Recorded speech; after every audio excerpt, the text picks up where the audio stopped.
Coming up now is another sparkling Two Mics podcast.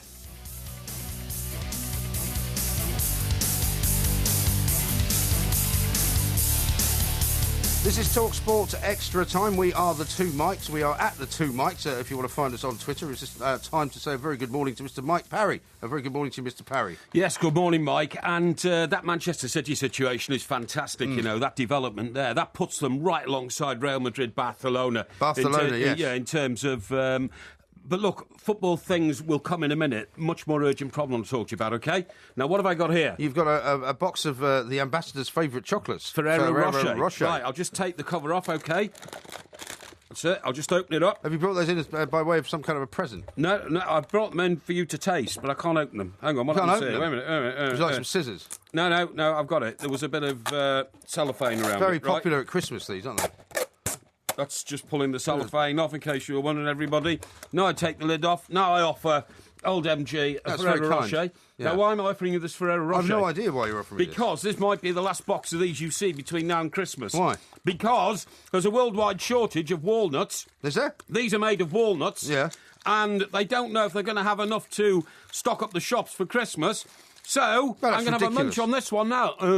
Yeah, people enjoyed it when you ate chocolate the last time on the show. You did the chocolate test. Lovely. But, I mean, surely if the chocolates that are appearing in the shops now have been made for months and months and months... Eat it? Well, I'm not going to eat it on the air, no. Why not? Because I won't be able to speak. I'm going to eat it... I can speak. Yeah, well, you can speak, but it sounds very odd. So I'm going to wait until we get to the break and I'll have one then. It's very kind of you. It's the first thing you've ever given me. I'm not quite sure how to react. I'm going to offer them to all the boys behind the screen there. They all deserve one. But surely all the chocolate in the world has now been made for Christmas. They're not still making it. So if they can't get any more walnuts, it'll be next Christmas there'll be a problem. It's nothing to do with chocolate. There's plenty of chocolate around. There's no walnuts, right? Well, that's what I mean. But they've made all the Ferrero Rochers that are on in shipments going all around the world. No. They've all been done. No, they make them up to, the middle of December and still keep shipping them out, right? Really? I think what you'll find is they make them locally and have to ship the walnuts around, okay? No. Now then. Locally where? They'll send a bag of walnuts to Britain. Where are they made these, by the way? Are they made in Britain or are they made in Switzerland or somewhere? Does it say on the back? I don't know. They're French or something, aren't they? I don't know. What does it not say? I don't know. Manufactured wherever they are. Look, the point of the story is... Look. I'll see if I can tell you. No, you won't be able to tell me because there's nothing on the label. Nothing on the box? Let me have a look. I'll turn the box surely upside down. Surely it has to say whether it's made in the EU or not. Hang on. There you go, on the back.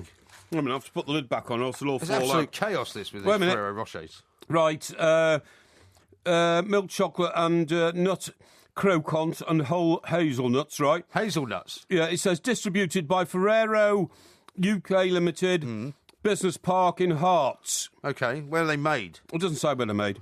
And surely it has to say they're made in the EU, isn't that one of the rules that we have to have? No, I don't think so.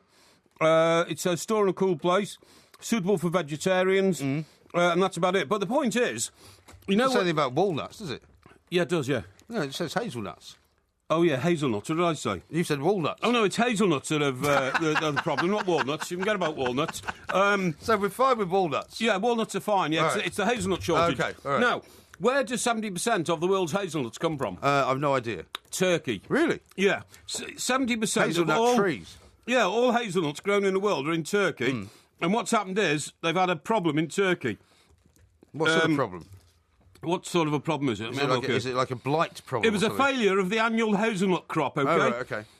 It just failed and it's all gone. It means that the price of hazelnuts has doubled in price in the last month, OK? Right, OK. Now, if that's the case, you could say, well, the chocolate could have doubled in price, but they won't. No. Because they buy all their hazelnuts in advance, yeah, don't but they? also the hazelnut is only a constituent of the actual delicacy Maybe they could itself. use walnuts instead. No, they can't. No, they use hazelnuts. That gives it its No, distinctive but they use taste. hazelnut substitute or something. Yeah, anyway, look, the point is that is the problem. I've solved the problem for you. How have you solved it? Because I brought you these in.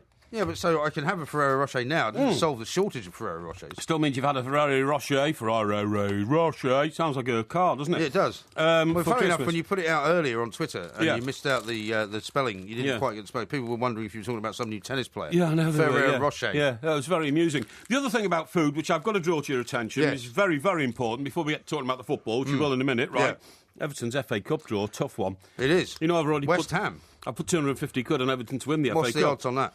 Well, I don't know, because... You just have to wait for the odds to float, do you? No. You get a fixed price before the tournament, but My bookie, I gave him the money. He hasn't come back yet with the odds. Well, it wouldn't be more than about 12 or 15 Oh, to no, 1, it would would it? be much more than that. It'd be about 28 to 1, I would think. Really? Yeah, something like that before the draw. Now we've got the hardest draw you could imagine. Having West Ham at home, when West Ham are on a roll like that, that is a very tough draw. And, of course... Mind you, they weren't third for long, West Ham, were they? No, but I mean, the point is, they're up there, aren't they, in the top four? They're having a great season, they're full of confidence. That's what you need in FA Cup competitions, confidence. Now, the other thing that is really, really distressing me about food is the fact that a supermarket in this country is now selling reindeer steaks. Are they? Now, you've heard rumours of this for years and years. That's not a nice thing to do at Christmas, really, is it? No, you've heard rumours of this for years and years and years, haven't you, reindeer steak? But there's an actual picture of it here, look. This is in Lidl's, right? Is it Lidl's? What's the other one from Germany? Aldi. No, this is Lidl's, and look, smoked, cured reindeer steak. Now, I think that's horrible, don't you? Well, I mean, I'd probably try it. That is absolutely horrible. I'd probably it try looks it. like salami, doesn't it? Yeah, it does. Well, it's a bit like elk, I imagine. It probably tastes quite good, and it's probably quite low in fat. So I imagine in northern countries in Europe, they probably eat them well, anyway. they come from Siberia, these particular reindeer. But just look at the picture of the reindeer Already that goes frozen. alongside it. Yeah, I but mean, that's a picture that they've chosen to use to Yeah, illustrate but that it. looks like Rudolph, doesn't it? It does. It looks like a happy, It could be friendly... Donna or Blitzen, I suppose. Yeah, cuddly little reindeer. It should be employed usefully, gainfully, pulling Santa's sleigh. sleigh. Yeah. What did you say? I thought you said Satan's sleigh. No. Santa's That's sleigh. Black Christmas. Instead of which, it gets cut down by a bullet and carted off. They take its horns to off be and fair, slice it up as meat. I think that's terrible. Have you ever been to the northern parts of Europe where the reindeer sort of Well, I haven't been to Siberia. wander across the land? Well, you might have been, but Yeah. I mean, there's thousands of them. Yeah, I mean, there are, yeah. He only needs half a dozen or so, doesn't he, Rudolph? Well, yeah, but what I'm saying is, it's the actual image for children. If you take a little child round Lidl and they suddenly see, Rudolph all chopped up and put into a packet of sliced salami type meat offerings, it's going to be a terrible shock to the children, and I don't think it should be allowed. I honestly don't think it should be allowed. Yeah, well, this is what this piece says here. Animal rights campaigners are furious. Well, animal rights campaigners are permanently furious. I mean, when did you last see an animal rights campaigner who wasn't furious? Well, one, and also, all the time they talk about reindeer. They don't want you to eat anything else. They don't want you to eat sheep. They don't want you to eat, cows. No, not wrong with that. They're reared for that very purpose. But animal rights campaigners just don't want to hear about you eating anything, but I do think which it's is horrible. alive. I mean, in our live show last Friday, which, by the way, was great. Thank you to all of you who came. It was great, and got a great response to it. Thanks to the Hen and Chicken up in Islington for having us. Hen and Chickens. Hen and Chickens, that's right, yeah. And what I was going to say was, of course, I pointed out during that show the cruelty and the barbarity of Rudolph the Red-Nosed Reindeer, the song. You make out it's a bullying song. It's a bullying song. When you start writing songs about, people with red noses and other people pointing, laughing and mocking them for it, but surely it's a story about kind of... shunning them, but it's a story about rebirth. It's a story about actually how Rudolph, despite having a red nose and everybody laughing at him... Being shunned is the worst thing, isn't it? Is it? I've never been shunned. No, do you remember at school, if you're sent to Coventry by your mates or something like that, this is the problem. You felt so out of it. No, but this is the problem with you, because your entire life is punctuated by what happened to you at school. And because you unfortunately had ginger hair... Yes, that's true. And people picked on you. That's true. You think that's happening. I was never picked on at school. That's true. I've carried that around with me all my life. I know. The people pointing and trying to mock me and all that kind of stuff. I had to stand up for them. That's why I I'm so still do hard. it now. But I can honestly say I've never been in that position. Nobody's ever pointed at me and laughed at me. Well, I think it's horrible. I think that song about Rudolph the Red-Nosed Reindeer should be banned, and I think that the sale of smoked cured reindeer steak should be further banned. I've read of somebody who's eaten this. Yeah. And they said it is the leanest meat you can possibly get. It's very good for you, yeah. It's as lean as fish or chicken or something like that. Yeah, very low in fat. Yeah, very low in fat. Well, you should try it and see and tastes like elk. No, not elk. Reindeer, and what's the other one? Well, it would taste like a bit like antelope, not antelope. No. Buffalo? No. Anyway, whatever else grows in Siberia. Oh, no, we don't want this. No, this just encourages the idea that this is a festive record. It's not. It is a festive it's record. Not. It's a record about bullying. Get into the Christmas spirit. Listen. Look at the time. Yeah, but listen. That's disgusting. No, it isn't. That's a song about bullying. No, it's not. It's a children's song. Wouldn't let him join in any reindeer games. Well, I suppose you'd like to have all the nursery rhymes banned as well, because they're all about horrible things as well. Poor little Rudolph, and now he's getting eaten. Yeah. I'm going to go and buy some reindeer steaks later on today. He is Mike Parry, I'm Mike Graham. Together we are the two Mikes. Loads more coming up next. Hey!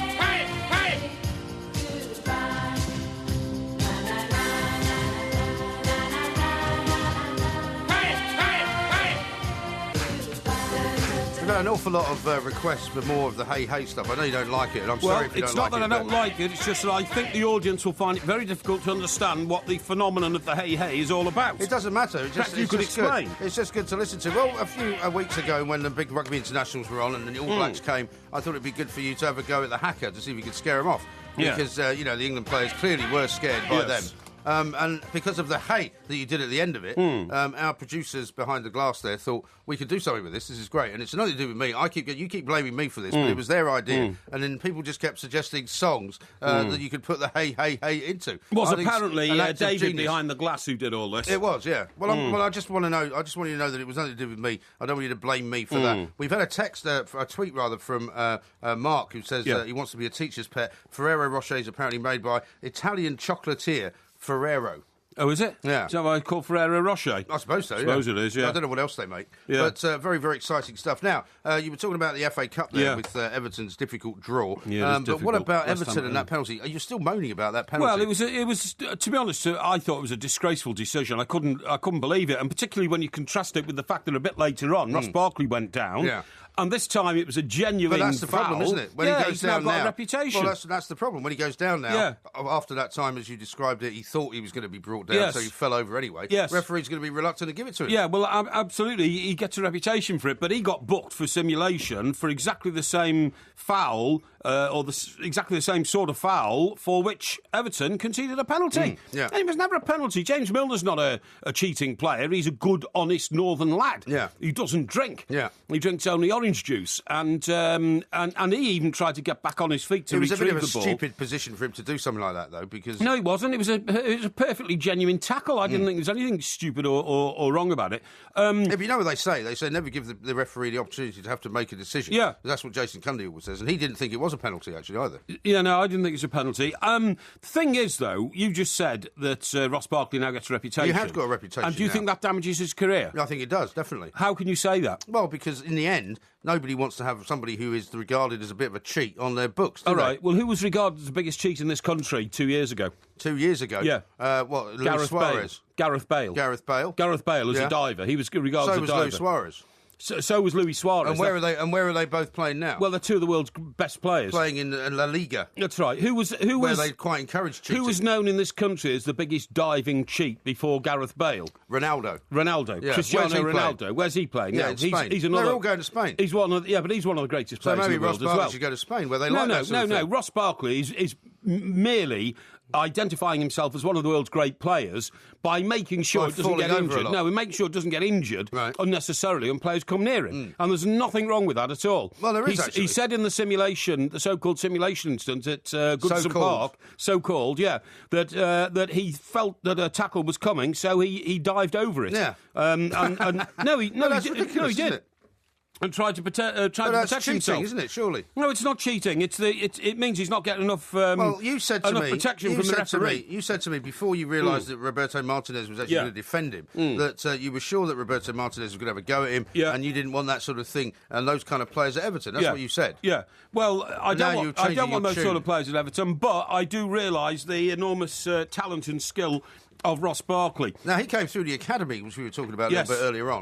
And I don't know what you know about Everton's academy, but I mean, it seems to produce quite a few decent players. Of course it does. But I mean... We've got a lad called Lego coming through. Lego? Yeah, he's known as Lego. Really? Yeah. Why is he known as Lego? Because his surname is something like Leglo or something like that, but he's known as Lego. Oh, okay. Is he English, though? He's English, yeah. Right. Yeah. Because what I'm not sure about, and you can perhaps tell me more, is whether there's any real incentive for these academies to actually bring in and sort of raise as their own in more English players, because it doesn't necessarily... I mean, at Chelsea, for example, they've got all these English players that come through the academy. None of them get into the team. Same with Manchester City.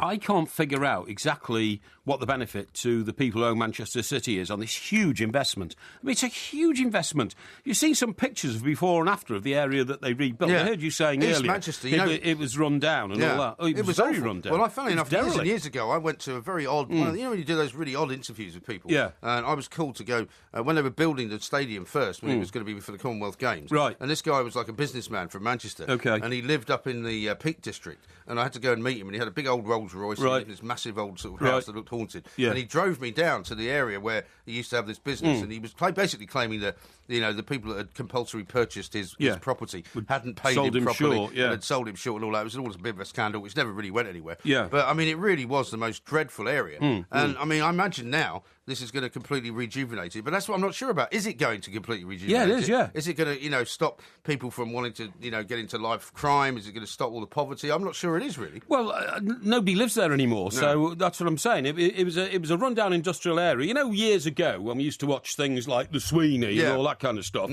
some of the great sort of action scenes always took place in derelict warehouses along the banks of the River Thames, which are now, of course, multi-million-pound flats. Yeah. In fact, I used to live in one down the highway. And Why are you playing with the microphone? well, it keeps leaning forward, like it's a bit limp, if you see what I mean. Is it? So I pushed it back. Right. And East Manchester was exactly that. Right. When they were making like gritty northern dramas, you know what I mean? Right. They'd always choose East Manchester for all its derelict warehouses and things like that. So that's all been cleared away, and this has now been. It's a fantastic complex. I mean, even a spare training ground has got a 7,000 capacity. Yeah. I mean, that is very much Real Madrid, isn't it? It is, isn't it? Madrid had so the fans could come and watch people training. Yeah, all that's that. right. A stadium next door, you know, which would be very suitable for even a championship club. This is what it's got. It's got 16 and a half pitches, including a full-size synthetic indoor pitch, Unbelievable. a 56-seat TV auditorium for players to review clips, 4-star accommodation with king-size beds and bathrooms. The arena, as you said, 40,000 kilometres of artificial turf. Yeah. Each one is different, so the team can tailor match preparations for away games. Unbelievable, that is unbelievable. But is that not just getting a bit too carried away, though? Well, you see, the great fear is here, and it's wrong to put a damper on this because they've actually done so terribly well. What's the name of the stadium again? It's the Etihad, and the Etihad airline keeps being voted the best airline in the world. It's got another vote this week. I saw an advert for it somewhere. Yeah, I've not been on it, unfortunately. No, I don't think I've been on Etihad either. I've been on the other one, Emirates, but I haven't been on Etihad. And the only thing you have to say is that if, you know, the world changed and people wanted to get out of football rather than get into football, because football just became a TV game rather than a game that fans went to see or something like that, and they were all suddenly started playing the games in Los Angeles, and because they're talking about the 38th could game. happen. So they're talking that next season it won't be the 39th game, it could be the 38th game, and that is that they'll have a winter break of 3 weeks just after the New Year. Yeah. And during that time, all the top teams will play in Singapore, Los Angeles, Australia, I'm and sure all it'll that. happen. Now, if that happens and it's a big success, who's to say they won't take the franchises abroad? You see what I mean? So what do you then do with a complex like this? If the funding is withdrawn or stopped or whatever, what would you do with it? You couldn't possibly run it on a commercial basis. No, I don't think you could. It's tailor-made to provide, you know, the world's best facilities to one football club. And won't it also mean that they bring in loads and loads of really good foreign players who come in from all parts of the world? Undoubtedly. And they sort of hoover all that up as well. Undoubtedly. I mean, one tweeter said earlier that it's all about financial fair play. I don't know if that's entirely fair. That they need to spend this kind of money. Well, I'm sure there's an element to it, yeah. But I'm not sure. Yeah, in the end, I don't think it's going to help English football, really. Well, it's a fantastic complex, and it makes Manchester City now certainly the leading club in this country for facilities. I mean, they've got to win about another 20 championships to be called, you know, Britain's top club, which still rests with Manchester United. But I mean, facility-wise, there's not. I don't think there's anything in Europe to Manchester. I don't think there's anything probably in the world. No, I don't think there is. It looks absolutely incredible. Talking of Manchester United, what about that game last night? Between Mr. Koeman, the former German, and Louis van Gaal. Yeah, and you know their dislike of each other goes back a long way. It does. Because it was when apparently he was technical director Van Gaal, wasn't he, of Ajax, when Koeman was the manager. Well, Koeman was the manager, and he allowed Louis van Gaal to come to the club as director of football. You know, but then he told him he was his boss. Then Van Gaal assumed no, but there was one incident which I read about. There was a game they were playing, and Koeman was on the bench as normal. Right. Van Gaal was sitting in a seat in the first 2 or 3 rows near the corner flag, and it was actually one of their players. I can't remember who it was now, so because we're going back, of course, to the late 90s, aren't we? Yeah, I think so. Van Gaal saw he was coming, he wasn't in the right position at corners. So he actually climbed down of his seat onto the touchline, waved the player over, while Koeman, the manager, is sitting, 100 yards away or 50 or 60 yards away. And he said, when we get corners again, coming in the near post, the goalkeeper's vulnerable on the near post, you can plug in. Anyway, the forward did that at the next corner and scored, and then went running over and jumped into the stand and started hugging Van Gaal, you know. And that's sort of the other thing. one that I saw was that when they were apparently doing some kind of training session, Van Gaal would be sitting there with his notebook taking notes of what old Koeman was telling him to do in a very kind of adversarial way. That's right, Not in a helpful way, but just to say, I'm going to show these notes to somebody else about what you're doing wrong. But then Koeman was cuter with the media, you see, and then he organised, according to Van Gaal's allegation, he organised a media campaign against Van Gaal and started blaming him for all the things that were going wrong at the club, you know. Right. And all of a sudden, Van Gaal was on the long road down to the tulip field. Yes, and it was all over. And they haven't really spoken to each other since, although apparently they were going to have a glass of Rioja after the game. But the most interesting thing about last night's game was Gary Neville was critical of Manchester United on Sky, and Louis did not like that. No, he doesn't like being criticised at all. We are the two Mikes. He's Mike Parry, I'm Mike Graham. Coming up, we're going to talk about food banks, we're going to talk about the House of Lords, and we're also going to talk about speed awareness. This is TalkSport. Certainly are. This is a message for Mike Parry. Louis van Gaal. It's nearly Christmas time, and everyone has an advent calendar. So here's a little advent countdown, extra time style.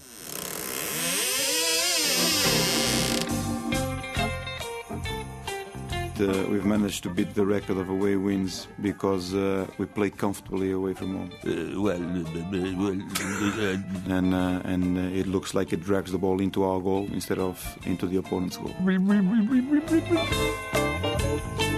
I am a bit heartless. Well, I'm 1/3less heart. 1 heart thirdless. Sorry, 1/3 of my heart works. The other 2/3 doesn't.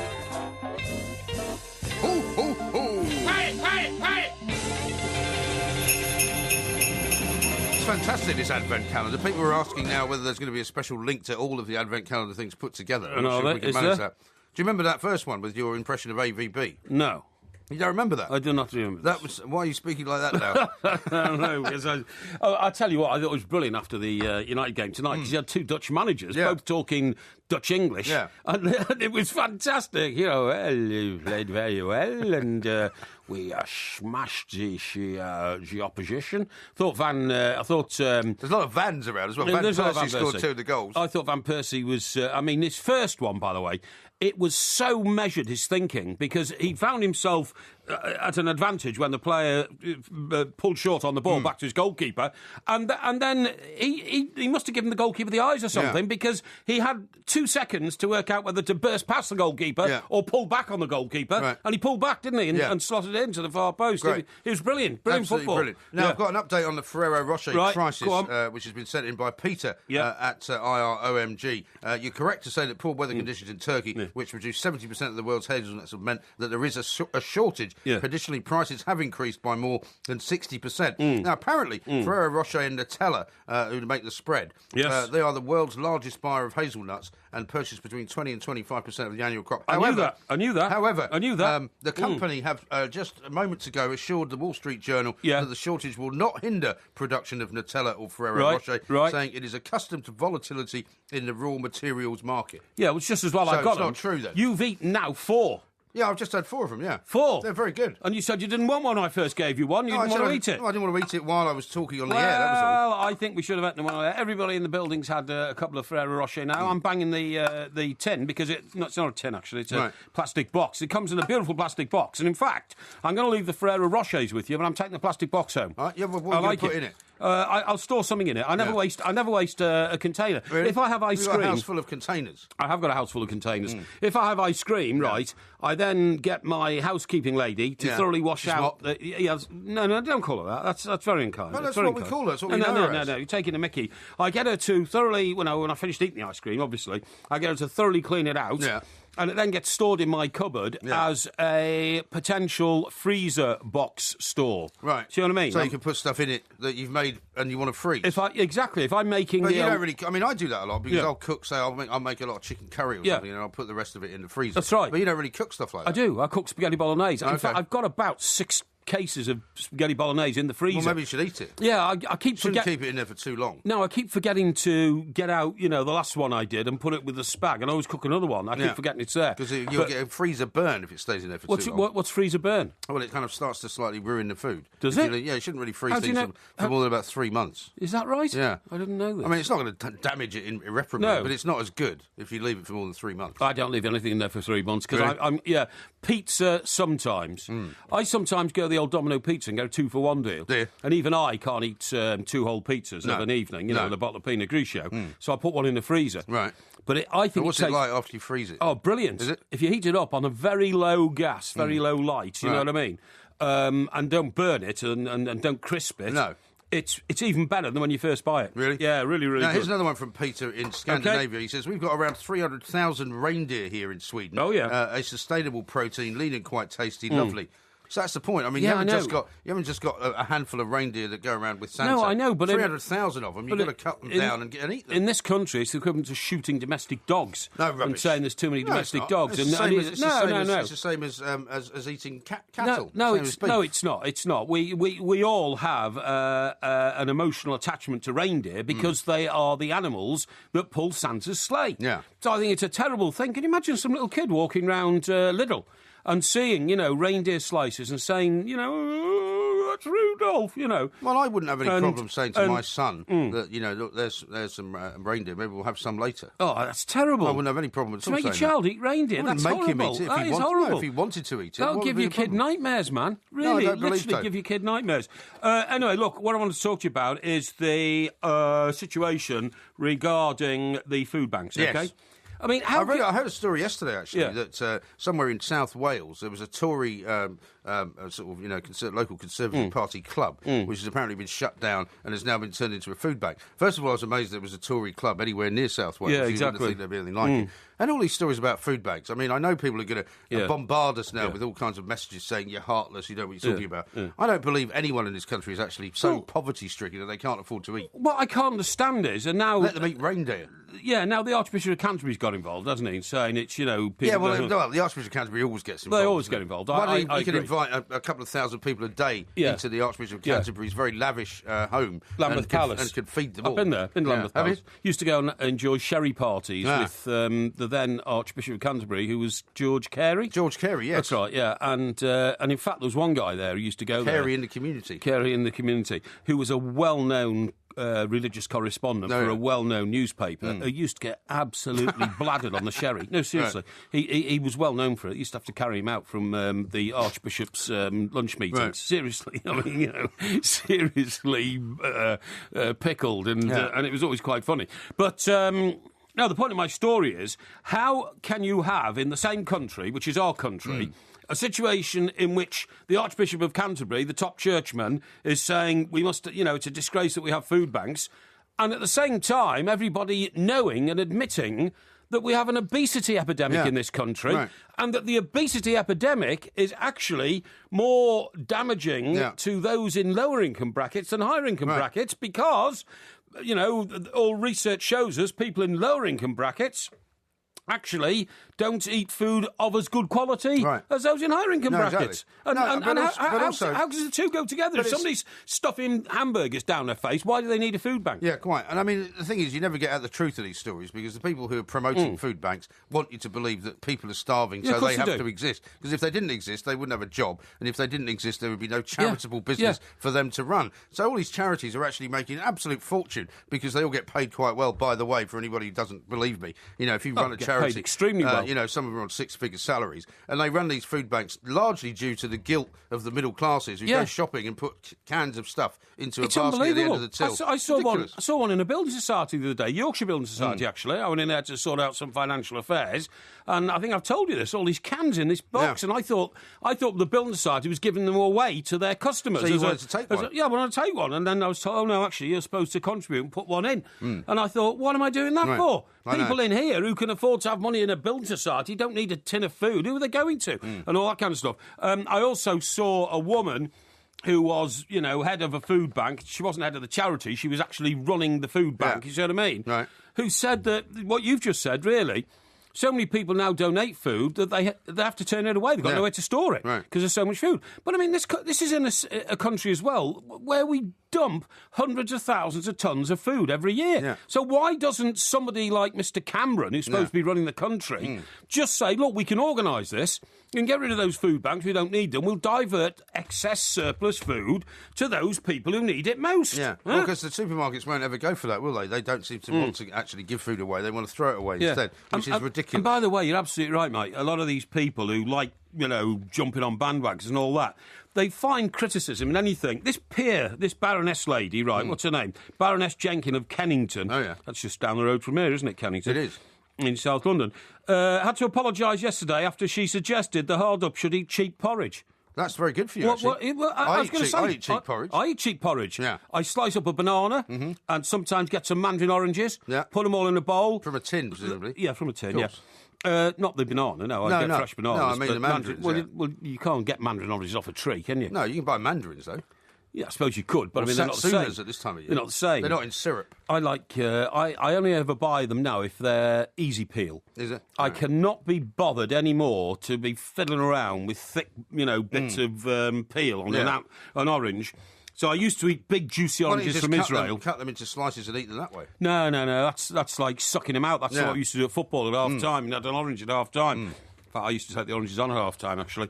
And I don't want any of that. But no, the point I'm making is there is absolutely nothing wrong with porridge. She says it can cost only 25p per bowl. She says she says 4p. Yeah. She says you can eat a bowl of porridge you get a great big for 4p. bag of it for about £1, can't you? That's right, you can, yeah. And I don't see anything wrong with that whatsoever. No. She says poor people don't really know how to cook. What do you think she means by that? I think that they're not educated enough to know how to cook. Do you think that? I think that's possibly true. Don't people learn how to cook themselves? Isn't it self-taught? No, they're not, because an awful lot of people learn from their parents, and their parents don't know how to cook. They don't know how to cook. So they're all eating fast food all the time? They're eating fast food, they're eating these prepared meals, which are really She's expensive. had to apologise now for saying, I'm sorry, I wasn't categorising people. It's true, you're absolutely right. That's why we've got an obesity crisis, because a lot of people who can't be bothered to look after themselves properly or their children go around stuffing hamburgers down their throats, down the throats of their children, or kebabs, or pizza, or something that you just buy and ship out of a shop. It is a disgrace, Absolutely I agree. shocking stuff. Coming up, lots more from Mr. Parry and myself. We are the Two Mics. There will be a podcast coming out a little bit later on, of course. This is TalkSport. Hey! Good looking. What you got cooking? How's about cooking something up with me? Hey! Sweet baby. Don't you think maybe we could find us a brand new recipe? This is TalkSport Extra Time. Of course, there will be a 5-hour spectacular coming up on Thursday night. Yeah. And we'll get some more. We will finally get the connection up to Birmingham, won't we, with the old box office thing? Oh, yes. Coming very, very shortly. It's coming shortly. The deal is done. We're all sorted. We're going to go up to Birmingham on March the 6th at the Birmingham Repertory Theatre. And I have to say, without fear or favour, one of this country's leading provincial theatres, leading provincial, absolutely top place. And we'll be putting up the link to the ticket office this week. Momentarily. Sorry? Momentarily. No, you see, the Americans use that word all wrong. Momentarily means for a moment. Yeah. The Americans use momentarily as in a moment. They completely misuse it. Really? Don't you understand? No, I think you can use it either way. No, you can't. Momentarily, the Americans use it as coming in a moment. Yeah. In this country, in real English, proper English, Queen's English that we invented, momentarily which is constantly evolving as a language. means only for a moment. Oh, okay. See what I mean? Well, we'll see if you can be quiet momentarily while we speak to Gabrielle, who's from Drayton, up in Norwich, I think. Gabrielle, a very good morning to you. Oh, hello. Hello. Yeah. Hello, Gabrielle. Now, you've got something to tell us about Rudolph the Red-Nosed Reindeer. Yes, all red-nosed reindeers are female. Are Right. Yes. Right. Well, that's a very interesting thing to know. So, in fact, unless Rudolph is a reindeer female name, then she has been named after a boy. That's right. How confusing. Well, why do they have red noses if they're female? Is that a particular, result of hormonal activity or something? I've no idea. I've just known this for many years, that if they've got a red nose, it says they're female. Right. I see, but I still think Rudolph the Red-Nosed Reindeer, Gabrielle, is a horrible song about bullying a poor defenceless little reindeer. I took your point on that. Yeah, and do you agree with me? Well, it has those connotations, certainly. Yes. I think that's a yes, possibly. Absolutely. Do you have, during your lifetime, Gabrielle, have you had children who've been bamboozled by reindeers? Bamboozled by reindeers? Yeah. No, I can't say that. No, you can't I'm not say sure that, anybody okay. can say that, really. No, you can get bamboozled by reindeers. What do you think about reindeer meat being for sale in supermarkets now, Gabrielle? Well, I wouldn't eat it. No, why not? Well, I stick to the tried and trusted. Yeah, well, I don't blame you. You're absolutely right to do that. But also, I think there's a moral issue there where you shouldn't eat reindeer meat. Right. So I'm not sure what Gabrielle was going to say. Maybe the reason that Rudolph the Red-Nosed Reindeer was bullied so much then was because he was called a boy's name and he was actually a girl.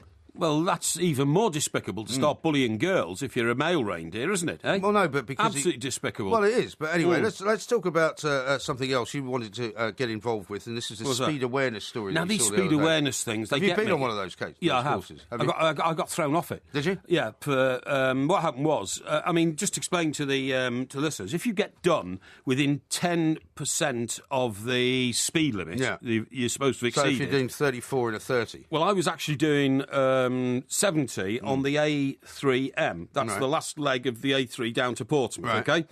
And I And was what's the speed limit there then? 70. And I Well, was you were doing 70. No, I was doing about 76 or 77, Right. something like that. Okay. Just within the 10% barrier, you see what I mean? 'Cause if you go over more than 10%, you're doing 85, no chance. Right. But, I mean, if you're a marginal speedster, which I was, and I whizzed past this, it was one of these mobile things. I know where all the cameras are, like most of us do. By the way, the traffic getting in here tonight. Yeah, I thought you were going to South make London. it. Some kind of gas leak or Some something. gas leak somewhere in, Well, I tell in you what, I had Stockwell terrible or something trouble like getting that. home on Friday night. Right. In a taxi. Yeah. It took nearly an hour. There was some kind of massive police incident in East London. I got a taxi from the Hen and Chickens in Islington down to Victoria. No, it wasn't a problem. Yeah, but going the other way, there was, Going the other way, there was yeah. horses and But stuff like that. Anyway, so you know, I saw this blinking thing too late. And the other thing is, the reason why speed cameras are so dangerous is if you're suddenly aware of a speed camera, and of course you can be instantly and suddenly aware of a mobile van with a camera sticking out the Put a back. sign up saying there's one there. Well, I never saw a sign, and I just saw this white van. I am very reluctant to put my foot on the anchors because I fear somebody might run into the back of me because of the shock. Well, you know? the answer is not to speed, of course. Well, of course, the answer is not to speed, but when you... this is why I got thrown out of the speed awareness course, because then you get the letter saying that, you know, either you get done or you pay 87 you can take quid. 3 points or whatever. Yeah, that's right, 87 quid for the speed awareness. I got the speed. Anyway, this dolt... 87 quid? Yeah, 87 so quid. So you get a fine as well, or not? No, that's what you have to pay. No, Right. that's what you have to pay for your own course, you know, pay to be educated in speeding, you know. Okay. You put your foot on the accelerator and the car goes fast, you know, 87 quid to learn that. So I go to, and this dolt who's running it, you know, some typical civil servant, is droning on. He was a Welsh guy, you know, and it is very dangerous to go, and the rules are there to keep us all safe on the roads. I said, no. He's not wrong about that, is he? No, I said, you got this wrong. No, it was at the time. So you started arguing with him? I did start arguing, because at the time, there was a big debate going on about whether or not, do you remember, there was a flurry when the government were going to raise the speed limit motorway to 80. And I worked out that would have improved the economy of this country by over 1%. Did you tell him that? Well, this is what I was telling him. Right. This is what I was telling this dolt, you know, didn't understand anything. And Did you have any Ferrero Rochers with you at the No, I time? don't have any Ferrero Rochers with me. I said, look, why are we all here? I said, we're all here because Very philosophical question. Yeah, that. yeah. I said, we've done It was only within... a speed awareness course, not the meaning of life. Yeah, exactly, yeah. We've done within 10% of the speed limit. So some people in this room are here because they were doing 33 miles an hour. Yeah. I'm here because I was doing 76 miles an hour, but I shouldn't be here. Right. Oh, why is that then?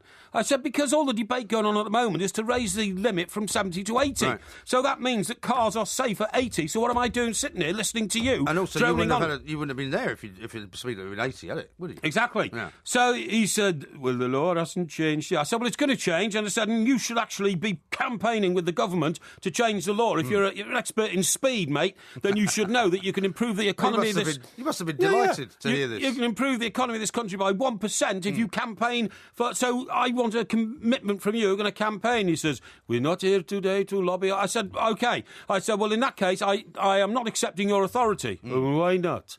I said, because I've got a very good car. I said, you probably drive around in some old wreck.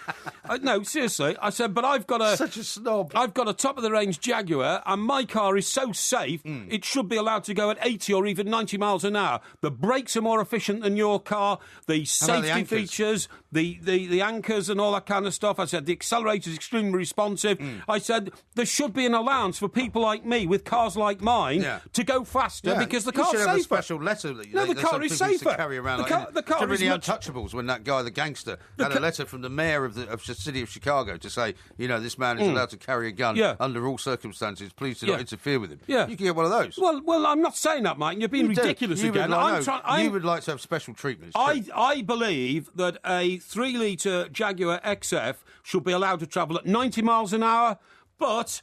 a 12-year-old Mini should be restricted to 60 miles an hour in case it falls to pieces on the road. What about 12-year-old Mercedes? 12-year-old Mercedes, well, I think that should be like a lowish limit, like 70. By the way, the better of your two 4x4s, right, is under threat from evil thieves. What, the Land Rover? Do you know they've nicked over 120? Do you know, yeah, I read something about 120 4x4s in London in the last 6 months.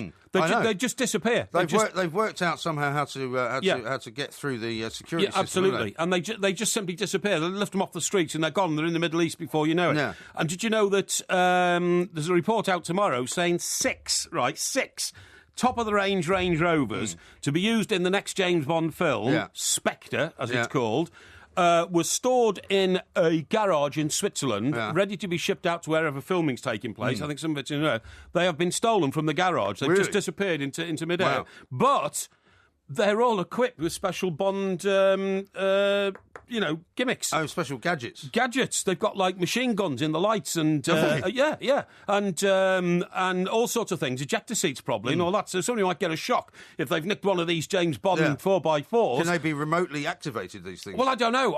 But I mean, imagine if one of them was suddenly turned into an aeroplane or something. You know, suddenly down the autobahn and suddenly take off. They can't really do that, though, can they? Well, I'm sure they can. They can. You know. For instance, you know the opening to which film was it where he goes to this equestrian meeting and then he's getting away and there's a horse with a wagging tail. That's the one with Christopher Walken, isn't it? Christopher Walken in it. That's right. Yeah, that's right. Actually, it is, Mike. Yeah, and A View to a Kill, I think. A View to a Kill. I think you're right. And then the horse in the horse box that he's towing around is not a horse at all, and the back drops out and it shows a little aeroplane, right? And he comes out and shoots on the and that was an actual aeroplane. Was it? I read the history of that film. That was an actual aeroplane, and they had to get a stunt pilot to fly it. It was the smallest aeroplane in the world. And what about the Lotus that they made go underwater? I think they completely sort of turned that Lotus into a submarine, didn't they? Well, it must have done, I suppose. But I mean, I doubt if it ever went underwater as such, apart from the shot when you saw it coming out of the sea. They filmed it underwater, though.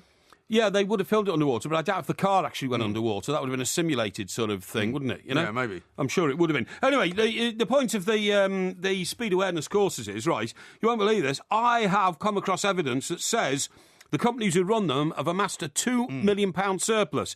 Now, it's a bit vague as to what... Well, it's another privatisation scam, exactly. It's a bit vague as to what the insinuation is here, but a lot of these companies are run by ex-chief constables or ex-very senior police officers who worked in the motoring divisions of their forces, right?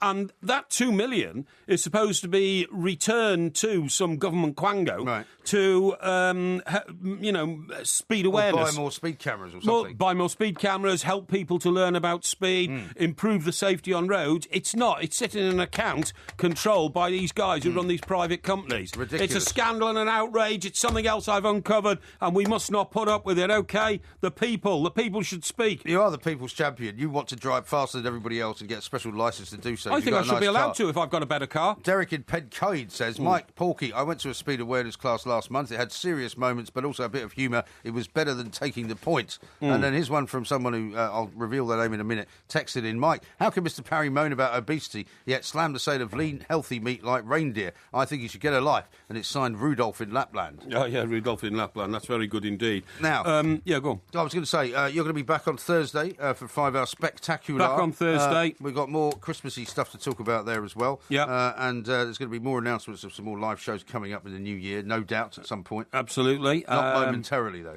Not momentarily, but no, absolutely. We'll be working on that vigorously and rigorously, yeah? Excellent. We'll try and get some reindeer meat organised. Maybe have a bit of a barbecue on Thursday night and give it a taste. I think that'd be a good idea. Not for me. I would have to, on principle, turn that down, I'm afraid. Reject it. Poor Mr. Parry. That was the Two Mikes podcast. Yes, it certainly was. Don't forget, it's out every Tuesday and every Friday morning on iTunes. And you can follow us at the Two Mikes. So keep listening for more of MG's loose morals. Believe me, this boy hasn't got a moral fibre in his body. And more of his bizarre buffoonery. What? Well, that's even more despicable to start bullying girls if you're a male reindeer, isn't it?